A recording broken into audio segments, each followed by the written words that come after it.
Hello, I'm Maggie. Did you know that most of conflicts and misunderstandings at work stem from lack of corporate etiquette? Corporate etiquette is behaving professionally and respectfully at work. And it seems such a detail, or it seems like it's not so important, but it really can change the way people see you, the perception they have of you. So today, I'd like to give you some tips regarding how to tackle corporate etiquette, because it entails the way you speak, the way you move, the way you listen, the way you respond. So we are gonna go into 3 areas: body language, how to say no politely, and how to disagree and agree in meetings.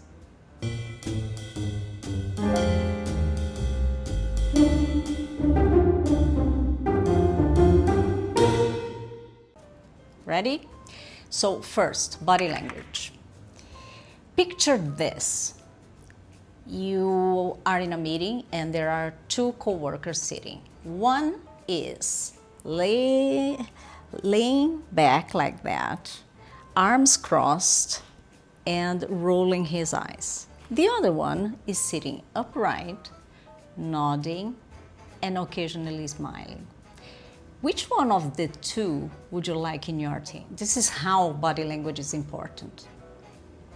Okay, again, body language is important because 50% of communication is nonverbal. So let's go over some things you shouldn't do. Shrug. Don't shrug, okay? Shrugging means like, I don't care, I don't know. It's very disrespectful. The same way that rolling your eyes is very disrespectful. So it shows that the person thinks whatever you are saying or asking is silly, is unimportant. Don't do that. Another thing we shouldn't be doing is watching or looking at our phones while people are talking to you. I know we live in a very fast-paced period. We have so many things to do, people contacting you in the computer, in the phone.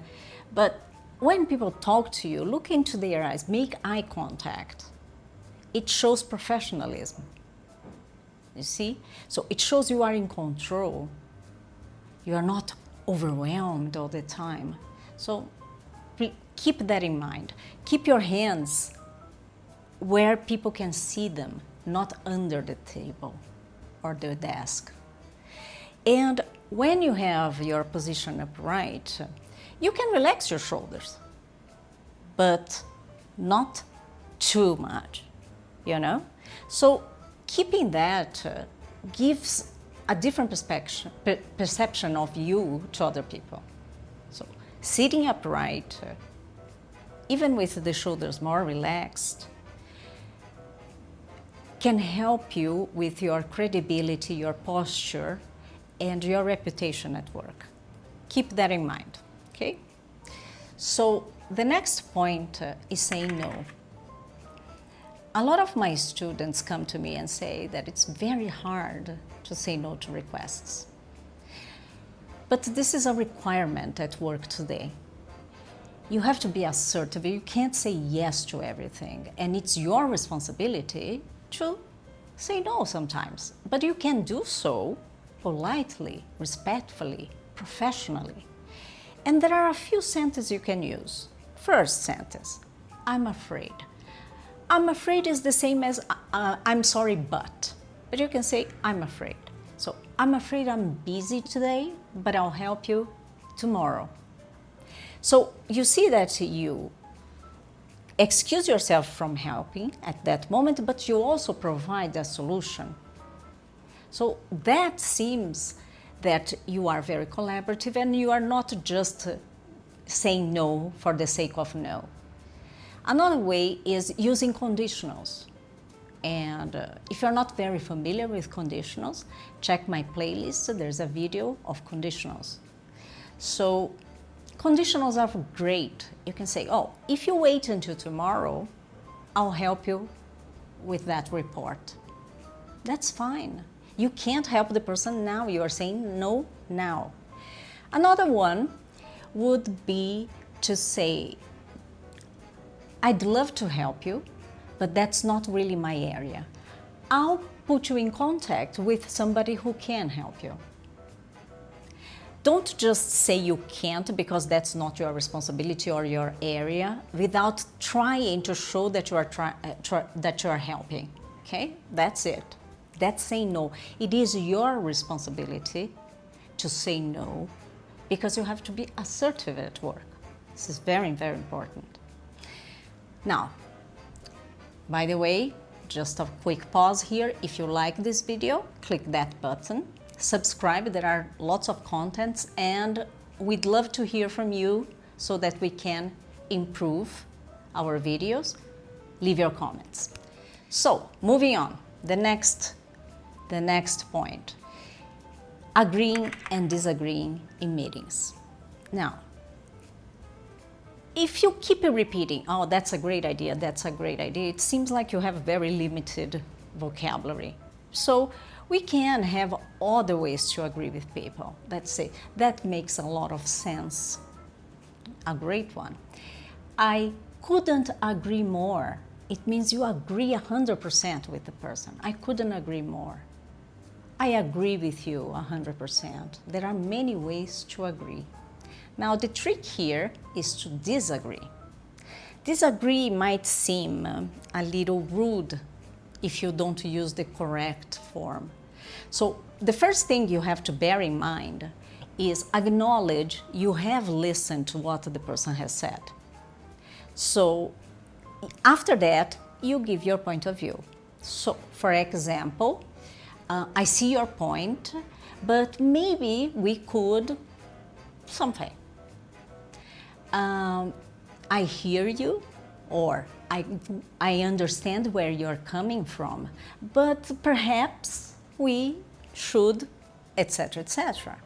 This is a very nice way. Maybe it's the cultural aspect of disagreeing.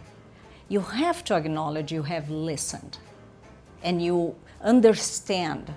Otherwise, the person is going to build up a bigger defense, and then you won't reach a compromise. So there are elegant ways and professional ways of disagreeing. You don't have to be quiet and not share your point of view. I think it's very important for any professional to have the posture of speaking up. It is what is expected of any professional. But do that in a polite manner, in a professional manner, so that you don't strain relationships, but you build rapport. People will, yeah. What do you do if the person that I'm negotiating with at office or a client or a stakeholder keeps pushing me with something that I know it's not possible or it's not gonna happen, but the person keep pushing. And I tried this first strategy.